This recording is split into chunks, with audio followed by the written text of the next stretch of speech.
Bharat news के सभी दर्शकों का हार्दिक स्वागत है। दर्शकों, इन दिनों हरियाणा में कांग्रेस पार्टी अपनी स्थिति को बेहतर बनाने के लिए प्रयासरत है, जिसके चलते पूर्व मुख्यमंत्री भूपेंद्र सिंह हुड्डा को कांग्रेस के शीर्ष नेतृत्व ने पुनः जिम्मेदारी दी है कि वो प्रदेश में एक तो संगठन को मजबूत करे, उसको विस्तार दे और स्थिति को बेहतर बनाने के लिए प्रयासरत है। उसी कड़ी में भूपेंद्र सिंह हुड्डा ने प्रदेश भर में एक श्रृंखलागत कार्यक्रम शुरू किया है। उसकी 5वीं कड़ी का एक कार्यक्रम फरीदाबाद के एनआईटी स्थित देशाना ग्राउंड में संपन्न हुआ और वो कार्यक्रम जो है वो आप देखते ही देखते आप एक ना वो रैली की शक्ल ले गया, यानी जो उसके कामयाबी का पैमाना है उसको आप इस रैली की जो उमड़ी भीड़ है उसकी शक्ल में आप उसको नाप सकते हैं। ऐसे में जो स्थिति है कांग्रेस की बेहतर बनाने की, कैसे क्या प्रयास चल रहे हैं और आगे की क्या रणनीति है। हालांकि जो चुनाव होने हैं वो 2024 में होने हैं। हाँ, ये अलग बात है कि कुछ सुगबुगाहट नगर निगम चुनावों की हम सुन रहे हैं, उसके चलते क्या कोशिश करेगी कांग्रेस या दूसरी पार्टियां भी, हम इस बात पर चर्चा करेंगे। हमारे साथ बैठे हुए विजय कौशिक जी, जो कि कांग्रेस प्रवक्ता हैं, तो इन्हीं से हम चर्चा करेंगे। विजय जी, गत 1 मई को आपने तो शिरकत की है उस कार्यक्रम में। कांग्रेस ने विपक्ष आपके द्वार कार्यक्रम रखा, जो कि बहुत ही मकबूल कार्यक्रम हुआ और काफी भीड़ उमड़ी। तो इस भीड़ को आप क्या देखते हैं कि कांग्रेस जो है इसको वोटों में तब्दील कर पाएगी या नहीं, और कांग्रेस की स्थिति जो मजबूत करना चाहते हैं भूपेंद्र सिंह हुड्डा, वो किस प्रकार से? देखिए, कांग्रेस वोट बैंक की राजनीति नहीं करती है, कांग्रेस जनसेवा की राजनीति करती है। फरीदाबाद में चौधरी भूपेंद्र सिंह हुड्डा जी 30 तारीख को ही आ गए थे। 1 मई का ये कार्यक्रम था। यहाँ आकर उन्होंने क्षेत्र के आधार पर अलग अलग जो वेलफेयर एसोसिएशन थी, अलग अलग क्षेत्रों के जो लोग थे, उनसे बात की, उनके दुख दर्द को समझा, जाना। और 1 मई को जब ये रैली हुई तो आप यकीन मानिए कि इसमें लोग खुद चलकर आए थे चौधरी भूपेंद्र सिंह हुड्डा जी का नाम सुनकर, क्योंकि लोग बिजली से तंग हैं। आप जानते हैं किस तरह से कितने बड़े बड़े कट चल रहे हैं फरीदाबाद में। उद्योग धंधे चौपट हैं, घरों में लोग सो नहीं पा रहे, काम नहीं कर पा रहे, बच्चे पढ़ नहीं पा रहे। इसी तरीके से पेयजल की स्थिति है, खराब पानी आता है, गंदा पानी आता है, सीवर का पानी आता है, लोग त्राही त्राही कर रहे हैं, टैंकरों से भी पानी लोगों के घरों तक नहीं पहुंच पा रहा। तो सरकार हर मोर्चे पर फेल है। इस रैली में आई जनता ने इस बात पर मोहर लगा दी है कि चौधरी भूपेंद्र सिंह हुड्डा जी ने जो विकास कार्य किए थे उन्हें आज भी फरीदाबाद की जनता याद रखती है, क्योंकि चौटाला राज में हुड्डा जी की सरकार बनने से पहले ये एक संदेश था कि इस फरीदाबाद को फकीराबाद बना दिया गया था। जब हुड्डा जी की सरकार बनी तो इस फरीदाबाद को फिर से नंबर 1 बनाया गया। चाहे वो यहाँ पुलों की बात हो, चाहे सड़कों की बात हो, चाहे रेन्यूअल परियोजना की बात हो, चाहे यहाँ पर मेट्रो लाने की बात हो। यहाँ जितने भी विकास कार्य हुए, अभूतपूर्व विकास कार्य, वो कांग्रेस की देन है। बीजेपी ने एक ड्रामा किया था कि स्मार्ट सिटी बनाएंगे फरीदाबाद को, तो आप देख लीजिए स्मार्ट सिटी के नाम पर जनता के लिए गड्ढे खोद दिए गए और सैकड़ों करोड़ के, हजारों करोड़ के घोटाले कर दिए गए। नगर निगम में ऐसे ऐसे अफसर हैं जो आज अरबों रुपए के मालिक बन गए हैं। मुझे जो जानकारी मिली है तो ये भ्रष्टाचार भाजपा शासन में हुआ है।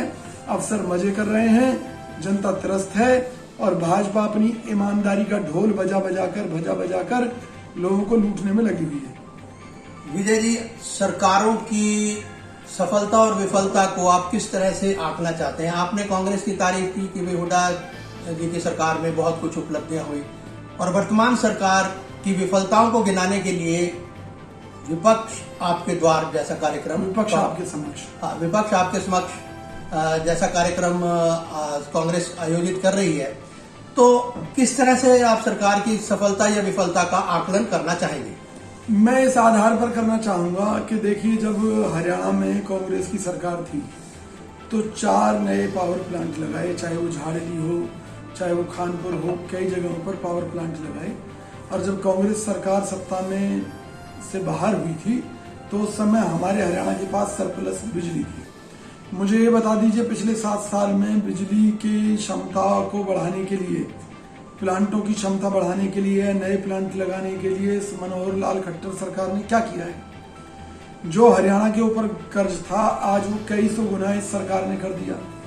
ठीक है, मान लीजिए जो मेट्रो हम जहां तक लेकर आए उसके बाद में इन्होंने कौन सी उपलब्धि इसमें जोड़ दी? सिर्फ जुमले छोड़े जा रहे हैं।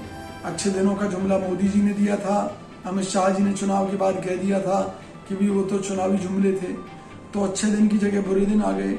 आज इन्हीं की सरकार के मंत्रियों ने ये कहा था कि फरीदाबाद में एक मदर यूनिट लगाएंगे जिससे यहाँ के लाखों लोगों को रोजगार मिलेगा। लाखों तो छोड़िए, लाखों लोगों का रोजगार छिन गया। कोई एक मदर यूनिट आई हो तो बता दीजिए। यहाँ के उद्योग धंधों की हालत कितनी पतली है। औद्योगिक क्षेत्र में जाकर देखिए, सड़कों पर गड्ढे पड़े हैं। यहाँ के उद्योगपति अपने जो खरीदार हैं, अपने प्रोडक्ट के खरीदार, उनको फरीदाबाद बुलाने में शर्म महसूस करते हैं। ज्यादातर कंपनियों ने अपने यहाँ के ऑफिस दिल्ली में खोले हुए हैं। तो ये जो विफलता क्या है, सफलता क्या है? इसमें आप जनता के सहयोग को या जनता की सोच को किस तरह से जोड़ना चाहेंगे, क्योंकि सरकार तो अपने तरह से चलती आई है। तो मेरा ये मानना है नजरिया क्या होना कि मोदी सरकार तो सीधे एक नजरिए पर चल रही है कि चाहे लोगों के पास रोटी ना हो, रोजगार ना हो, चाहे कुछ ना हो, केवल राशन दो और उनकी वोट लो, फ्री में उन्हें राशन दो। जिस दिन जनता ये समझ जाएगी कि उनका जीवन रोजगार से ही चलेगा, उनका जीवन समाज से मिलने वाले सम्मान से ही चलेगा, उनका जीवन सरकारी लूट पर रोक लगाने से ही चलेगा। क्योंकि मैं बता दूं, सरकार सरासर लूट पर उतरी हुई है। ये वो सरकार है भाजपा की जो 18% जीएसटी का विरोध करती थी, 28% तक जीएसटी लगा रखी है। विजय जी, आपने एक पॉपुलेशन मिथ के बारे में कही कि भाई डरा रही है भारतीय जनता पार्टी की हिंदुओं को खतरा है। ये एक आप क्या सोचते हैं? मैंने 2 प्रोग्राम देखे, एक एबीपी पे देखा था, एक एनडीटीवी पे देखा था प्रोग्राम पॉपुलेशन को लेकर। उसमें पूरे आंकड़े दिए गए थे और ये कहा गया था कि अगर किन्हीं कारणों से मुसलमानों की जो जनसंख्या है वो हिंदुओं के बराबर होती है तो, पहली बात तो संभव से खेल है, अगर होती है तो 272 साल चाहिए। तो क्या कहना चाहेंगे कि ये मिथ क्यों फैलाया जा रहा है? देखिए, ये भ्रम इसलिए फैलाया जा रहा है कि जो हिंदू वोट बैंक है वो एकजुट होकर भाजपा को वोट दे, और मुसलमानों में जो कुछ वर्ग है वो डर की वजह से भाजपा को वोट दे। क्योंकि आज मुसलमान ये मानने लगे हैं कि भाजपा उन्हें अपना दुश्मन इसलिए समझती है क्योंकि मुस्लिम उन्हें वोट नहीं देता, इसलिए मुसलमानों ने भाजपा को भी वोट देना शुरू कर दिया है। तो ये अंग्रेजों से भी खतरनाक नीति है कि डर और भय पैदा करके और बांट कर इस देश को लड़वा कर और अपना उल्लू सीधा किया जाए। तो ये भाजपा का ही गेम प्लान है केवल, क्योंकि आज विकास के नाम पर इनके पास कुछ नहीं है। और मैं एक सीधी सी बात कहता हूँ कि भाई, मैं मुसलमानों को भी चैलेंज करता हूँ कि आप 20 बच्चे पैदा कीजिए, आप 50 बच्चे पैदा कर लीजिए, अगर आपका भला हो जाए तो मुझे बता देना। अरब कंट्रीज में आप पैदा करके दिखाइए ना। आप दूसरी जगह क्यों? इस देश में भी जो मुसलमान पढ़ा लिखा है, समझदार है, जो समझ चुका है, उसके भी 1-2 से ज्यादा बच्चे नहीं है। मैं दावा करता हूँ इस बात को। इसी तरीके से जो समझदार हिंदू हैं उनके भी यही पोजीशन है। अब हिंदू और मुसलमान को खतरा किससे है? एक मुसलमान, एक पढ़े लिखे मुसलमान को उस मुसलमान से खतरा है जिसके 10 बच्चे हैं। क्योंकि अगर वो उसका सगा भाई है, मान लीजिए एक भाई के 2 बच्चे हैं और दूसरे भाई के 10 बच्चे हैं, तो उसके जो 10 बच्चे हैं वो अपने चाचा का गला काटने में देर नहीं लगाएंगे उसकी संपत्ति हड़पने के लिए। तो ये जो मामला है ये तो हिंदू के लिए भी उतना ही खतरनाक है और मुसलमानों के लिए भी इतना खतरनाक है।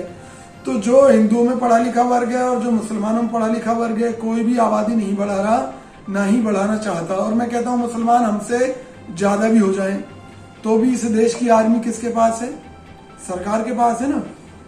क्या हमारे देश की आर्मी इस देश के ऊपर मुसलमानों का कब्जा हो जाने देगी कि भी मुसलमान अपनी सेना बनाकर इस देश पर कब्जा कर ले? कहते हैं कि साम्राज्यवाद जो था कभी, वो तो बहुत, जैसे इंपीरियलिज्म कहते थे, वो तो सब समाप्त हो